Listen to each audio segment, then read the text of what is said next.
సింపుల్గా టేస్టీగా prawns fry ఎలా చేయాలో చూద్దామా.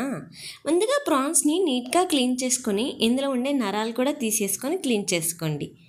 తర్వాత ఇందులోనూ ఉప్పు కారం పసుపు వేసుకొని ప్రాన్స్కి బాగా పట్టించుకొని 1 అవర్ అలా ఫ్రిడ్జ్లో పెట్టేసుకోండి. 1 అవర్ అని కాదు, మీకు ఎంతసేపు టైం ఉంటే అంతసేపు పెట్టేసుకోండి.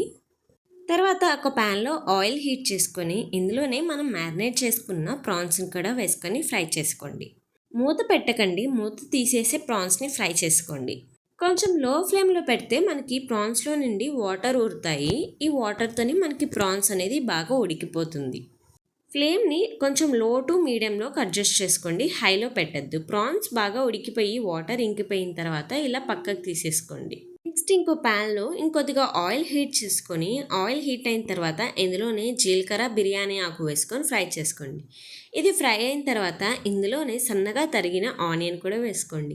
నేనైతే ఇక్కడ ఆనియన్ మిక్సీలో పల్స్లో వేసుకున్నాను, మీరు చాప్ చేసుకొనన్నా వేసుకోండి.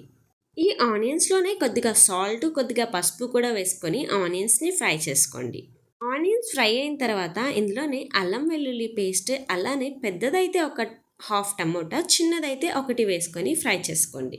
అల్లం వెల్లుల్లి పేస్ట్ పచ్చివాసన పోయి టమోటా మెత్తగా మగ్గిపోయిన తర్వాత ఇందులోనే కొద్దిగా కారము కొద్దిగా ధనియా పౌడర్ కొంచెం గరం మసాలా వేసుకొని కలిపేసుకోండి.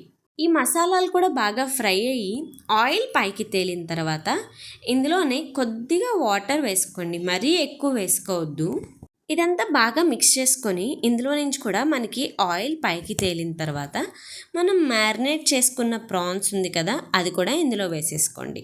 ఫ్లేమ్ని మీడియంలో పెట్టుకొని ఫ్రై చేసుకోండి, లోలో అవసరం లేదు. ఇంకా ఇదంతా కొంచెం కలర్ చేంజ్ అయ్యి ఆయిల్ కొద్దిగా పైకి తేలేంత వరకు ఫ్రై చేసుకోండి. ఇదంతా బాగా ఫ్రై అయిన తర్వాత ఫైనల్గా కొద్దిగా కొత్తిమీర కరివేపాకు సన్నగా కట్ చేసిన పచ్చిమిర్చి కూడా వేసుకొని కలిపేసుకోండి, అంతే. ఇది మీకు రైస్లోకి సైడ్ డిష్ గాను చపాతీలోకి రోటీలోకి అన్నిట్లోకి చాలా టేస్టీగా ఉంటుంది. ఒకసారి ట్రై చేసి మీకు ఎలా కుదిరిందో కామెంట్ చేసేయండి. నచ్చితే లైక్ చేసి ఛానల్ని సబ్స్క్రైబ్ చేసుకోండి. Thank you.